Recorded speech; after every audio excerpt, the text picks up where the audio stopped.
Vancouver may not be the most bike-friendly city in the world yet, but it's certainly become one of the most theft-friendly.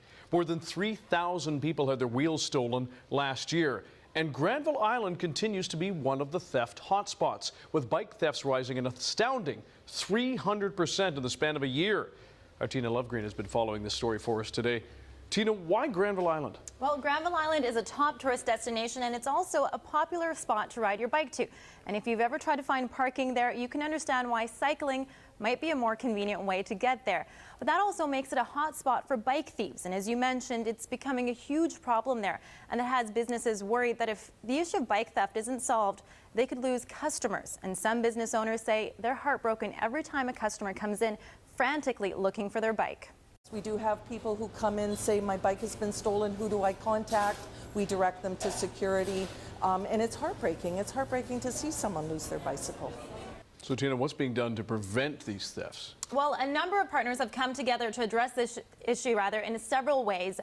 One of the ways this is done is through a bicycle valet. So you can drop off your bike for free and it will be looked after there.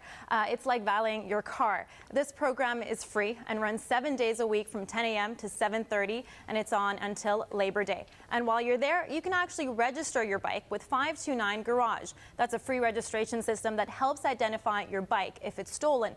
They take a couple photos of your bike, put a shield sticker on it, and register its serial number. It's been in Vancouver for about 7 months now, and already over 9,000 bikes have been registered, and this month alone, more than a dozen bikes have been recovered using this system. Well, that's good news.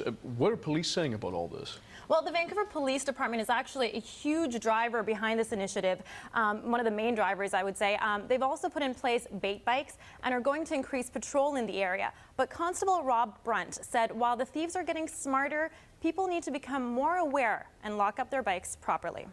They're using cable locks, so we're suggesting don't use cable locks as your primary locking mechanism. Buy yourself a decent lock. So they're spending, a cheap bike nowadays is $1,000. People are spending $10, $20 on a bike lock.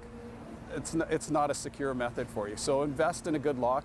Learn how to lock your bike. We're suggesting lock your frame and your rear tire and lock it to, an immovable device such as this bike rack.